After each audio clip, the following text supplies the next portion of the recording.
सिद्ध झालोत ना, प्रसिद्ध झालो. बरं, सिद्ध झाल्याशिवाय काही खरं नाही. मी माझा वैयक्तिक अनुभव सांगतो. मला खरंच माझे 5 वर्षापूर्वीचे व्हिडिओ नाहीत आवडत, मी बोललेलो, पण ठेवलेत तसेच यूट्यूबवर. पण तरीसुद्धा फोन आहेत, तुम्ही खूप छान बोलला तो डाळिंबाच्या बागेतले व्हिडिओ बघितलेत आम्ही. मला नाहीत आवडत ते, बघितले ना, मला नाहीत आवडत ना. कमतरता दिसतात माझ्या, काय उणीवा आहेत ते मला जाणवतात त्याच्यामध्ये, पण तरी मी ठेवलेत. जसं आहे तसं व्यक्त व्हा ना. हळूहळू तुम्हाला तुमचं व्यक्तित्व सिद्ध करायचं आहे, तुम्हाला तुमचं व्यक्तिमत्व सिद्ध करायचं आहे. मी तसा बोलत होतो म्हणून आता असा बोलतो. कधी काळी माझ्या कीर्तनात चुका झाल्या म्हणून आज चांगलं कीर्तन जमतं मला. कधी काळी माझ्या व्याख्यानात चुका झाल्या म्हणून तर आज चांगलं व्याख्यान जमतं मला. कधी काळी माझ्या प्रवचनात चुका झाल्या म्हणून आज चांगलं, मी चुका केल्याच नाही, मी चांगला होणारच नाही. आपलं चुकतंय सगळ्यांचं, मान्य आहे ना, असू द्या ना, कोण चुकत नाही. अजितदादा चुकतात बोलताना, आपण काय, कोण चुकत नाही. मोठे मोठे नेते चुकतात बोलताना, मग आपण काय. का चुकतंय म्हणून शांत बसणं ही सगळ्यात मोठी चूक आहे. आपलं काहीतरी चुकतंय म्हणून शांत बसणं ही सगळ्यात मोठी चूक आहे. जोपर्यंत तुम्ही व्यक्त होत नाहीत, बोलत राहत नाहीत, बोलत राहत नाहीत, बोलत राहत नाहीत, तोपर्यंत तुमची वाणी पिकत नाही. वक्तृत्वातला सगळ्यात मोठा गुरु सांगतो मी तुम्हाला. वक्तृत्वातला सगळ्यात मोठा गुरु आहे तुमचा बोलण्याचा अनुभव. त्याचा तर अनुभव सगळ्यात मोठा गुरु सगळ्या क्षेत्रात आहे, पण वक्तृत्वात त्याला अनन्यसाधारण महत्त्व आहे. याच्या अगोदर किती स्टेजवर बोललात ते खूप महत्त्वाचं आहे. आणि म्हणून आपल्या इथे जे रिपीट लोक येतात ना, की चला पुन्हा एकदा अनुभव रिपीट करायचं आहे, रिपीट करायचं आहे. किंवा आता खराडीचे बॅचचे लोक इथे येत आहेत, ते जे येत आहेत ना ते सराव करण्यासाठी येत आहेत. आता बॅचचे खराडीचे बॅच इथे येत आहेत परत का, तिथं पण बसतात ते, तुम्हाला माहिती आहे ना, तिथली बॅच तिथं पण बसतात लोक, इथं पण यायला लागले. इथं फीस भरायची, प्रोसेस करायची, परत बसायचं, पुन्हा पुन्हा काय बाय. त्यांना कळलंय घरी, हां रिपिटेशनचा फायदा जाणवलाय.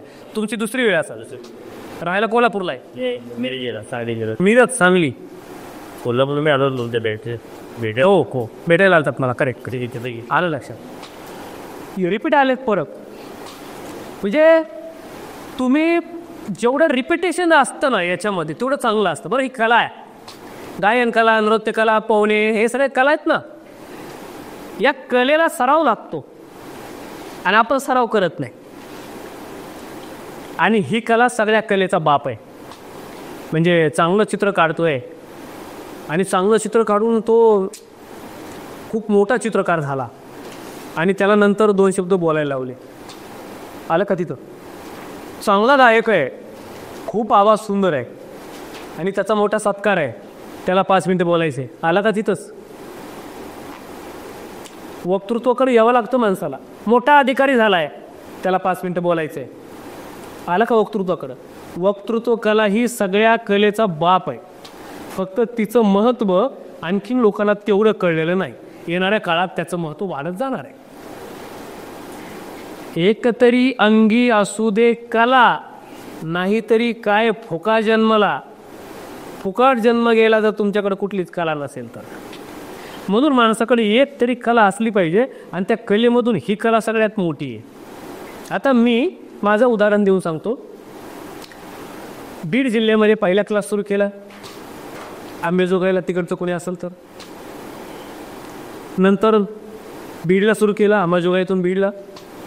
नंतर जालन्याला सुरू केला, परभणीला सुरू केला, मराठवाड्यात 2-4 जिल्ह्यात घेतले. नंतर नगरला सुरू केला. आता नगरला कायमस्वरूपी केडगावला ऑफिस आहे माझं. नंतर खराडी बायपासला पुण्यात सुरू केला, पुण्यामध्ये कायमस्वरूपी ऑफिस आहे माझं. नंतर मुंबईला आहे, मुलुंडला, नाऊ स्टेशनला. नंतर आता बीडला, मराठवाड्यामध्ये, म्हणजे मी आता पश्चिम महाराष्ट्रात आलो आणि पश्चिम महाराष्ट्रात 3 ठिकाणी ऑफिस केले. आणि निवासी वेगळंच, तुम्ही आता जे करताय ना हे वेगळं म्हणतो मी. आठवड्यातून 1 दिवस बॅच ती वेगळी.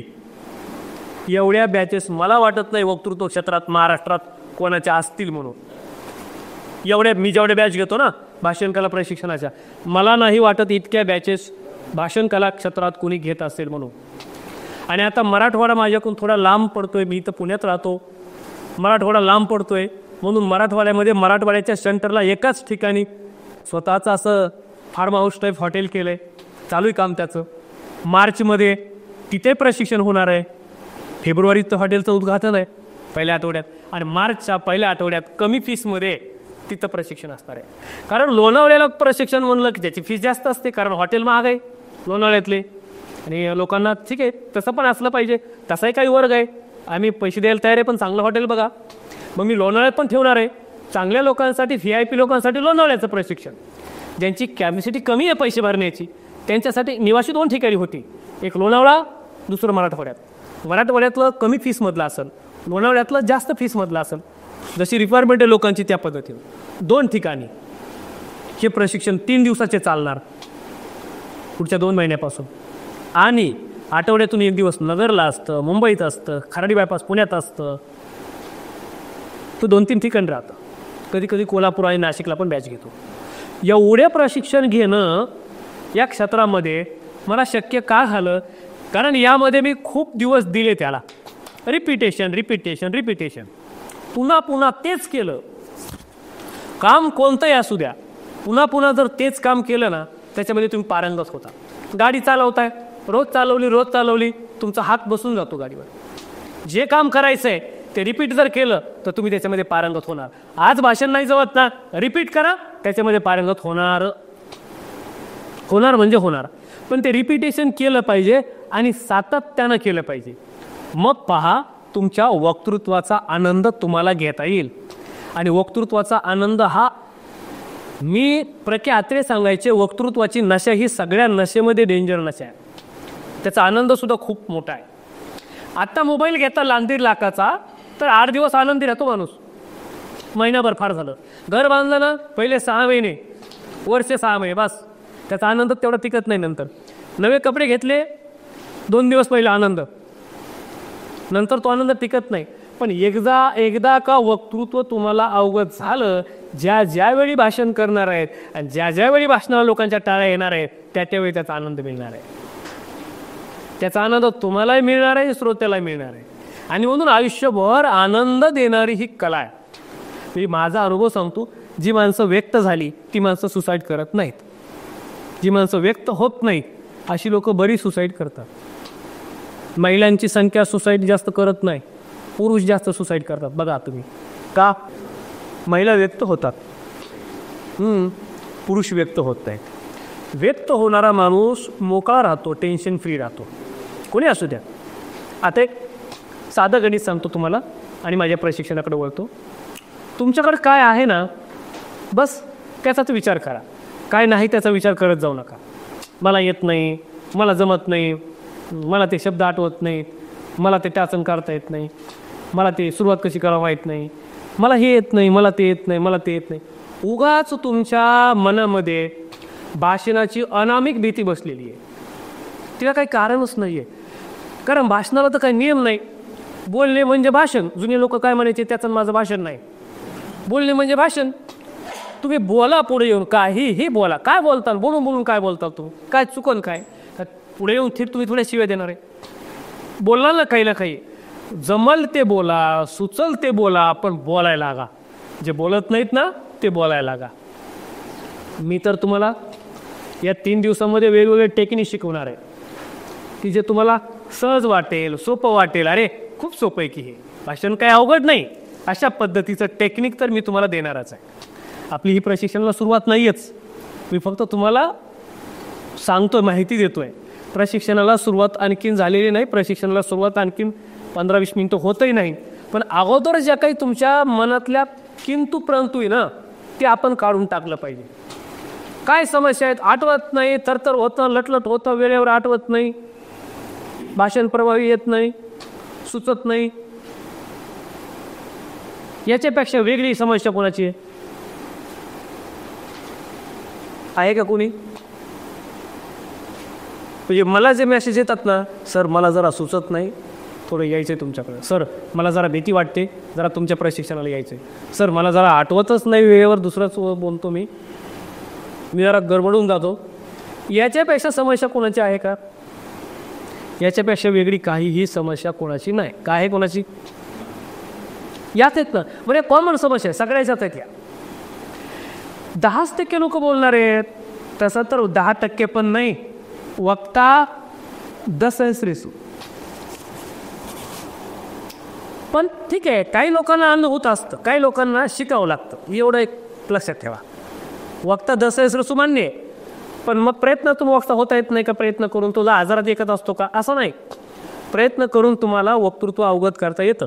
माझ्याकडे इथं उदाहरण आहे माझ्या बॅचची. संतोष भाऊ गेल्या वेळेला निवासीला आलते, बरोबर आहे. सागर सर, तुम्ही दोघं निवासी लोणावळ्यात आलतात. पहिल्याच दिवशी हे म्हणत होते, नाही आवाज जमतच नाही बोलायला. काय म्हणत होते? नाही जमत नाही म्हणायचे, बोलणं हे काही जमन वाटत नाही त्याला, असं वाटायला लागलं. आणि म्हणजे संतोष भाऊ हे त्या बॅचमध्ये सगळ्यात आपल्याला जमायचंच नाही असं म्हणणारा माणूस, बरोबर आहे का संतोष भाऊ? आणि मी त्याच वेळी संतोष भाऊच्या हाताला धरलं आणि बोललो की या माणसाला जर मी नाही बोलकं केलं तर मी भाषणाचे क्लास बंद करीन, मी हे ट्रेनिंग बंद करून टाकी. येस, लोक काय म्हणायचे, ते काय हसायला लागलेत नाही, ते बोलत नाहीत ते. आणि ते वाटते त्यांना असं वाटायचं की मी नाही बोलू शकत. मी सगळ्यांच्या समोर सांगितलं, या माणसाला जर नाही बोलकं केलं तर मी इथून पुढे भाषण करायला ट्रेनिंग देणार ना, मी बंद करेन. ठीक आहे ना, माझे व्याख्यानं कीर्तनं प्रवचनं चालू आहेत. आणि मला वाटतं त्या बॅचला त्या 3 दिवसामध्ये सगळ्यात जास्त स्टेजवर तुम्ही बोलला असता, सगळ्यात जास्त. म्हणून ते आज तिथून उदगीरनं नांदेडहून आलेत, परत रिपीट आलेत, रिपीट. मी पण दिवाळीची जरा ऑफर टाकली होती रिपीट लोकांना, या ज्याला यायचं ती या, आपण कमी पैशात रिपीट लोकांना घेऊ. रिपीट लोकांना ज्याला रिपीट करायचं आहे त्याला 50% डिस्काउंट असतो. आणि कुठे गेला तरी 50% म्हणजे काय हो, तुम्हाला हॉटेलचा खर्च हे ते तेवढं करावंच लागेल ना. आज ते तिथून इथपर्यंत आलेत म्हणजे त्यांना वाटलं की नाही मला बदल झाला आहे आणि आणखीन बदल झाला पाहिजे. फरक तर चांगला पडला आहे, पण आणखीन फरक पडला पाहिजे. सरावाची गरज आहे, सातत्याची गरज आहे. तुम्ही सरावातून सातत्यातून जर बाहेर गेलात मग वक्तृत्व तुमचं नाही. काय लागतो एक वेळ जरा, हे बघा, चांगलं शरीर ठेवायचं म्हटलं तर रोज तुम्ही पायी चालता, 1 तासभर तरी स्वतःला पायी चालून देता, अर्धा तास, पाऊण तास, किंवा कोण व्यायाम करते, कोण जिम करत असेल. का? शरीर चांगलं राहावं म्हणून स्वतःला 1 तास सकाळी वेळ देता. मग तुमचं वक्तृत्व चांगलं बहरावं, फुलावं, 1 तास स्वतः द्या ना, त्याला काय फरक पडतोय? जो मोबाईलला वेळ द्यायचा आहे तो त्याला द्या, जो गावात बसून कुचाली देखाडा वेळ द्यायचा आहे तो त्याला द्या, जो इतर नको तो वेळ जातोय तो द्या ना त्याला वेळ. फक्त तो वेळ वाचवता. आपल्या बऱ्याच लोकांची शिकायत अशी आहे ना, वेळच नाही आमच्याकडे. वेळ असतो, प्रत्येकाकडे वेळ असतोच. ज्याला शिकायचं असतं त्याच्याकडे वेळ असतो. मी शिवचरित्र कथा करतो. मी रामायणाची तयारी चालू आहे माझी, संगीत रामायण कथा, तुलसी रामायण, रामचरितमानस. तुम्हाला माहिती आहे बरं माझं शेड्यूल, मला व्याख्यान आहे, कीर्तन आहे, प्रवचन आहे, आणि एवढं करून मला राम कथेची तयारी करायची. म्हणून तर मला माझ्या भोवतालच्या लोकांनी विचारला, वेळ कुठे आहे पण तुमच्याकडं कथा तयारी करायला?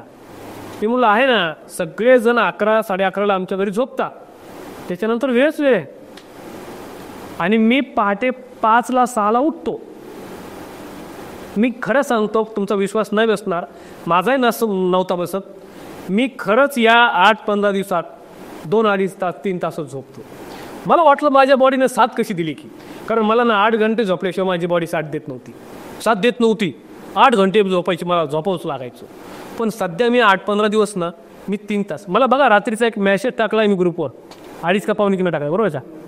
3:21ला टाकणार लक्षात ठेवा, बरोबर आहे का? 3:21ला मी मेसेज टाकला आहे ग्रुपवर, 3:21ला. आणि 12 वाजे 12:30-1 वाजेपर्यंत जागा होतो. 2-2.5 तास झोपलो असेल मी. हे गेल्या 8-15 दिवसापासून करतोय मी. पण मी कमाल केली माझ्या बॉडीची, की मला बॉडीने कशी साथ दिली. तुम्ही ठरवलं ना, तुम्हाला कुणीच हरवू शकत नाही. तुम्ही ठरवलं पाहिजे. कडे मला विश्वास आला, या जगात काहीच अशक्य नाही. आधी मला वाटायचं कीर्तन करणं किती अवघड आहे हो, अरे बापरे एवढं पाठांतर. एक सांगू का, दुसरा जर कोणी चांगला बोलला ना आपल्यासमोर, आपण उगाच म्हणतो ते एवढं कवा जमायचं आपल्याला, पण जमतं बरं का. आपण उगा निगेटिव्ह विचार करतो. मी स्वतः तसं करत होतो, तर तेवढं कधी जमणार. पण साधोनी बचनाग खाती तोळा तोळा, आणि का ते डोळा देखवेना. साधनेनं विष सुद्धा पचवता येतं. साधोनी बचनाग खाती तोळा तोळा, म्हणजे साधनेने तोळा तोळा विष खाऊन खाऊन विष सुद्धा पचवू शकतो माणूस. साधोरी भुजंग धरतील हाती अनेक कापती देखोनिया, भुजंग म्हणजे साप. साधोनी भुजंग धरतील हाती अनेक कापती देखोनिया, बाकीचे लोक साप बघून घाबरतील, साधनेनं तो धरतात लोक हातात.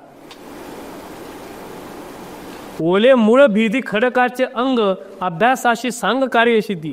ओलं मूळ नाजूक आहे, हातात धरलं तर पाणी होत आहे त्याचं, पण ते खडक सुद्धा फुडून जात आहे. का?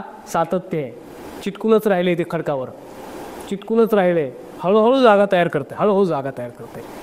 तुम्ही अशक्य जगात काहीच नाही, हळूहळू करा एक एक गोष्ट. साधना कायम ठेवा, विश्वास बसणार नाही तुम्ही किती मोठ्या लेवलला गेला.